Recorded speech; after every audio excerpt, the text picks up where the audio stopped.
Queridos amigos, compañeros del panel, señoras y señores, como siempre un gusto estar en este encuentro que nos permite cada tanto reencontrarnos, compartir nuestras experiencias y estar al tanto de qué es lo que estamos haciendo y de las preocupaciones que nos mueven. Aprovechando el tiempo y el semáforo tirano, vamos directamente a nuestro tema, porque imagínense ustedes que en 20 minutos que nos han dado a hablar de los problemas del sistema acusatorio en materia penal en América Latina, que ya significa, por una parte, prácticamente el sistema de justicia penal que tienen casi todos los países, y por otra parte, significan ya cerca de 30 años de esfuerzos por cambiar en uno de los procesos que en términos de cantidad y calidad de los cambios realizados, yo diría que es uno de los más intensos que se ha dado en nuestra historia, y todos los miembros del Instituto deberíamos estar a su vez contentos por la enorme influencia que ha tenido el trabajo de esta institución con su código tipo. Yo no sé si al inicio de la realización de ese código, de ese trabajo, que a su vez había llevado tantas décadas también, se tenía clara conciencia del impacto que iba a tener sobre toda la legislación de América Latina. A la hora de poder ordenar los problemas que existen en todos los países, quienes trabajamos permanentemente observándolos, ajustándolos, perfeccionándolos, criticándolos, y ya dejando un poco de lado la discusión acerca de la adopción o no del sistema acusatorio, que es un tema, no diría superado porque estos temas no se superan, pero es un tema que hoy como tal no está generando debate en nuestra región. Nosotros solemos agrupar los problemas en distintas generaciones de problemas.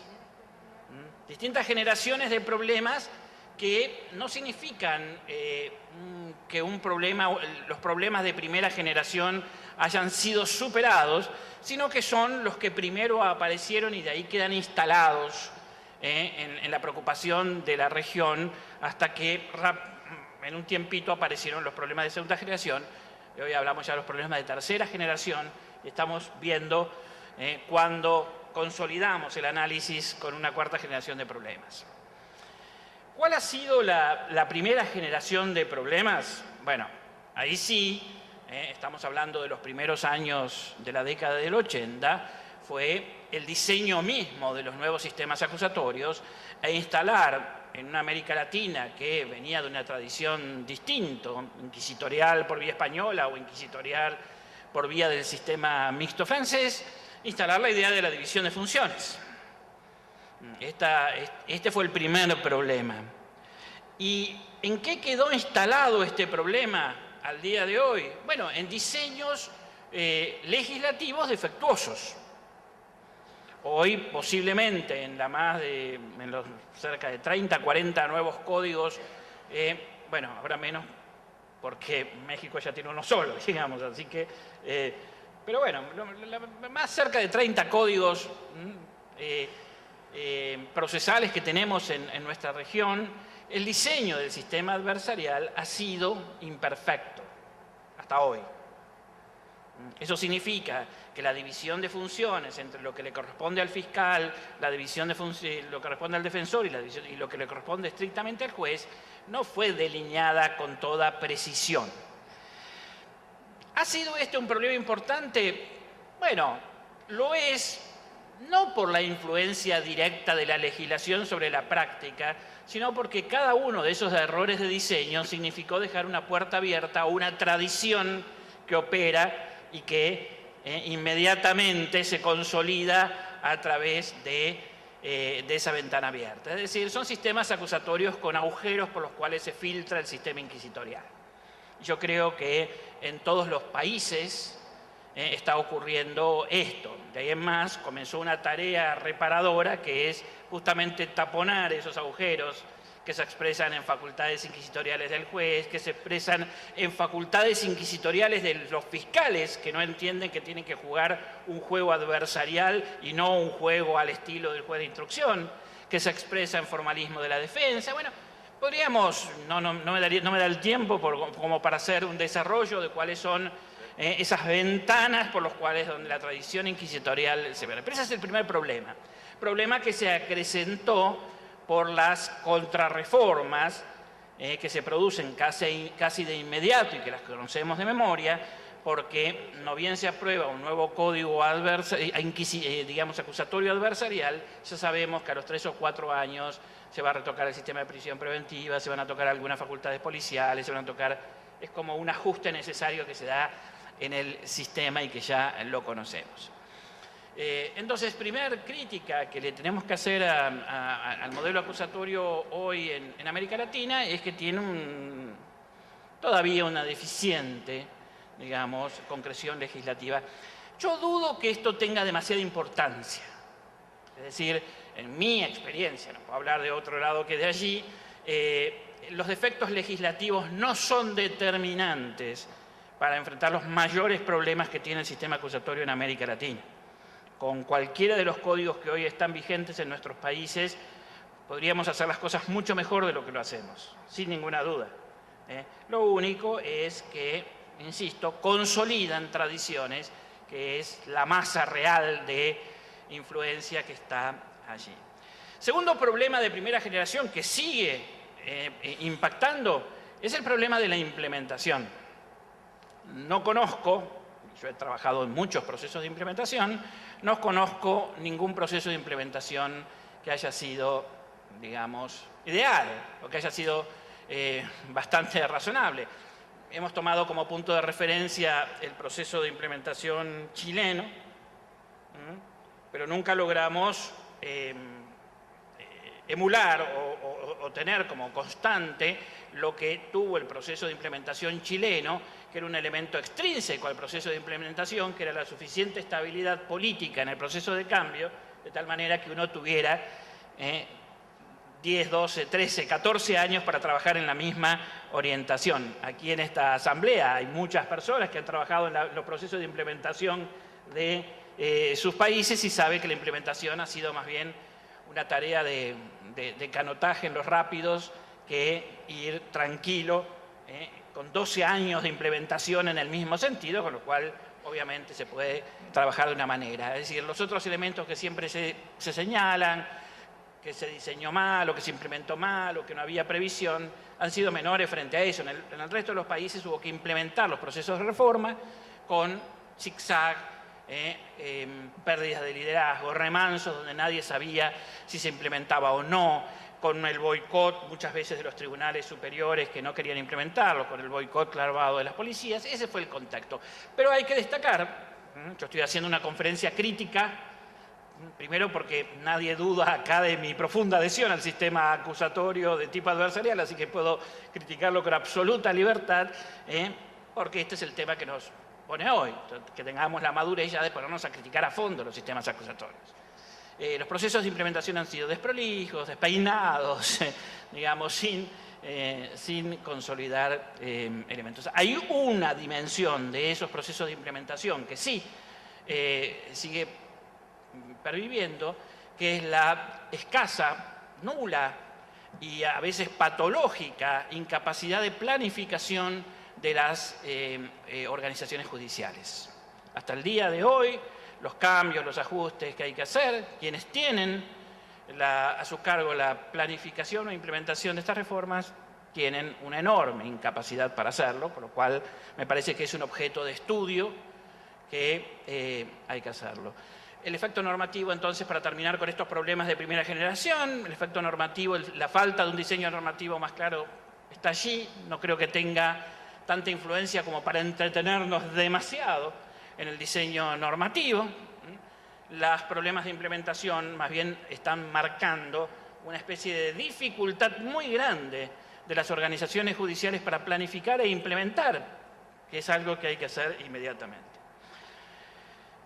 Al poco andar descubrimos los problemas que llamamos de segunda generación, que los problemas de segunda generación, insisto, no lo vean esto diacrónicamente, fueron naciendo más bien como una toma de conciencia secuencial diacrónica, pero hoy día coexisten. Pero un problema de segunda generación parte de una toma de conciencia que hoy es una de las más importantes que hemos adquirido en América Latina en este tema y que todavía estamos desarrollando en el plano conceptual, así como en el plano práctico. Es el problema organizacional. La influencia de las organizaciones sobre el funcionamiento de la justicia penal, y me animaría a decir de cualquier sector de la administración de justicia, es determinante. Es determinante. Los modelos de organización son, en nuestros casos, donde está el patrón genético del sistema inquisitorial, mucho más que en las reglas procesales. Fíjense ustedes que inclusive esto hoy está provocando un cambio en el énfasis conceptual. El derecho procesal penal que practicábamos nosotros generalmente incorporaba los problemas organizacionales como un problema secundario.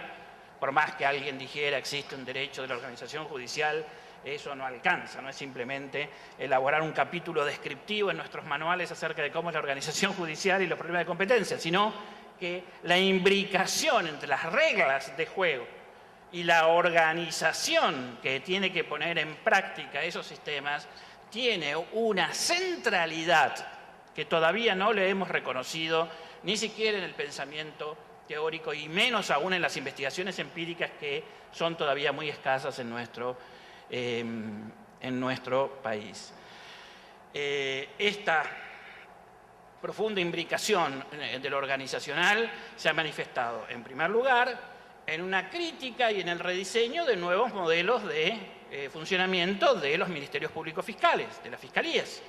Y allí reaparecieron viejos problemas que cuando uno estudia a los grandes tratadistas franceses que están desarrollando el Ministerio Público en la primera mitad del siglo XIX, los ven claramente ya marcados.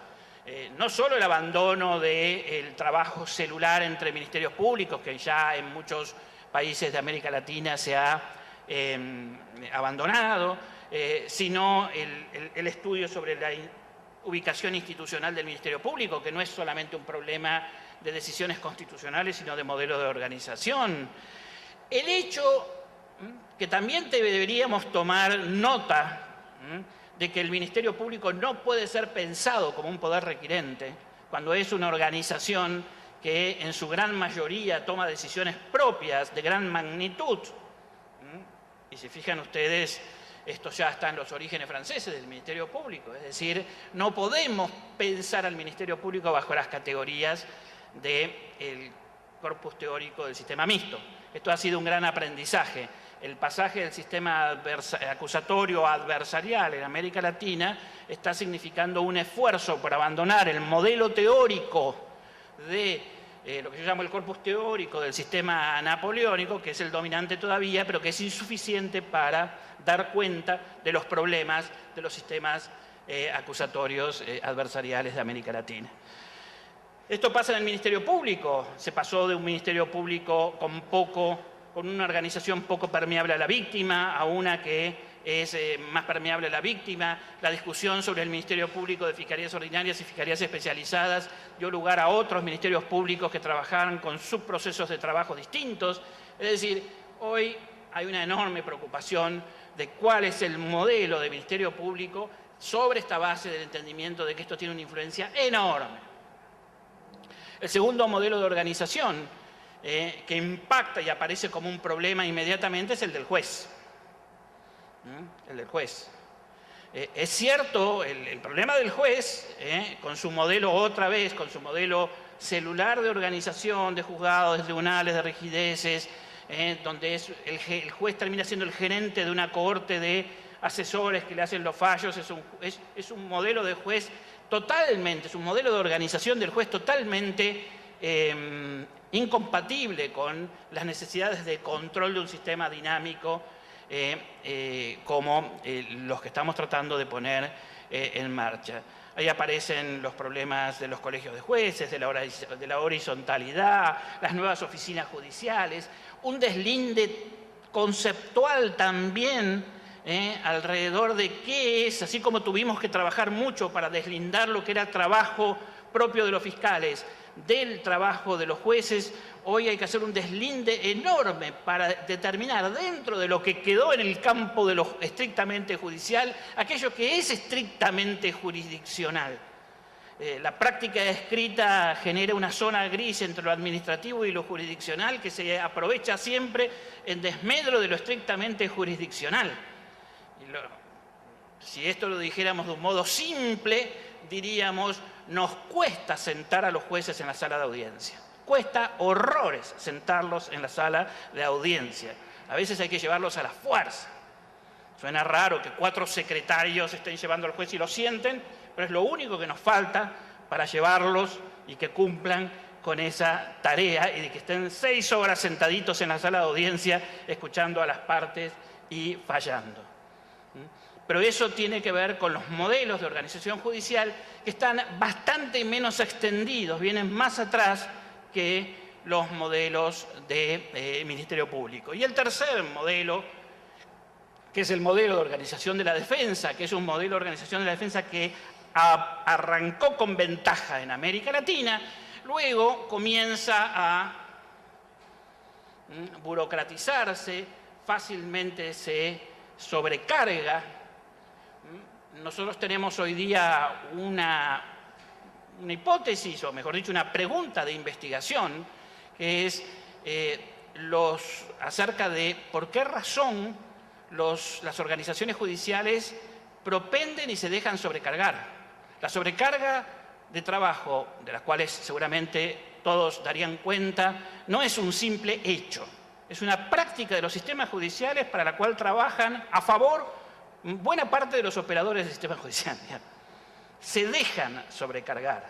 Trabajan mejor en la sobrecarga de trabajo porque produce una especie de tiniebla. Y desorganiza, al estilo de una inflación que desorganiza. Los argentinos estamos preocupados por la inflación, se nota en todo momento, así como la inflación desorganiza todo el sistema económico, lo mismo pasa con la sobrecarga, y en esa desorganización medran todo tipo de problemas.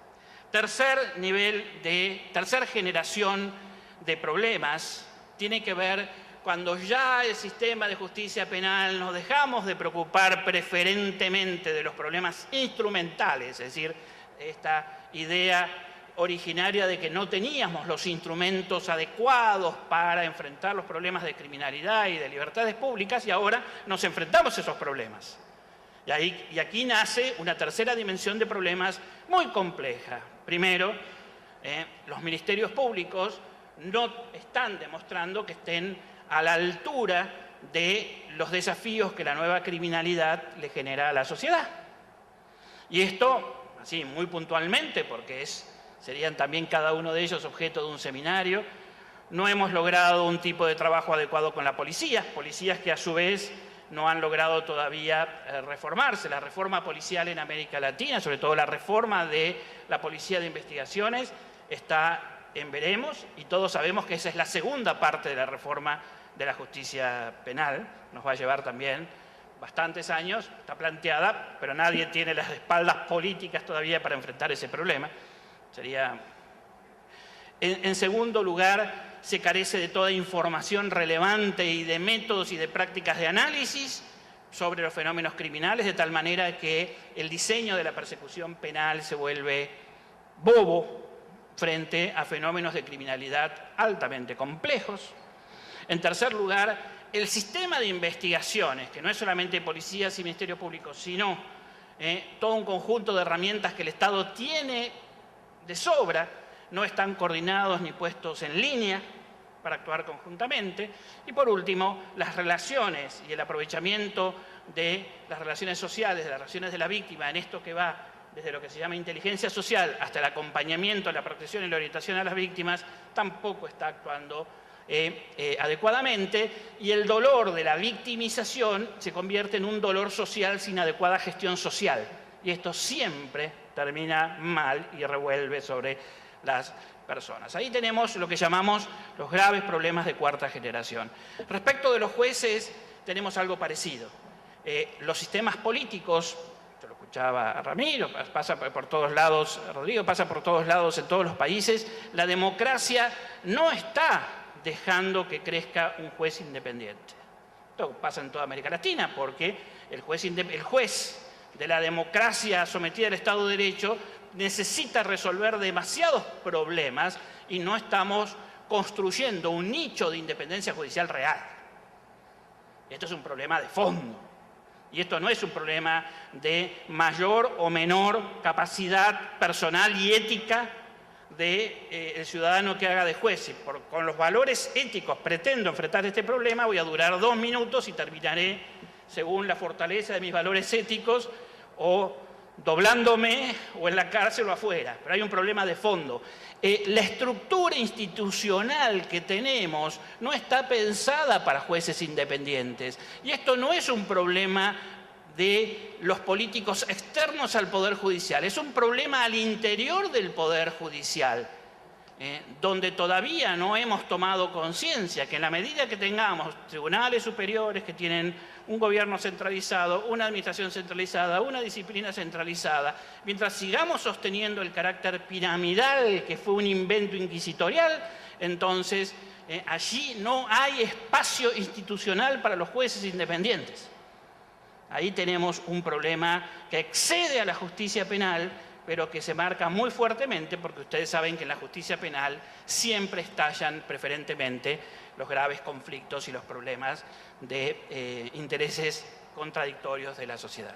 En fin, ya terminando, les diría que ven ustedes que el sistema acusatorio adversarial está plagado de problemas.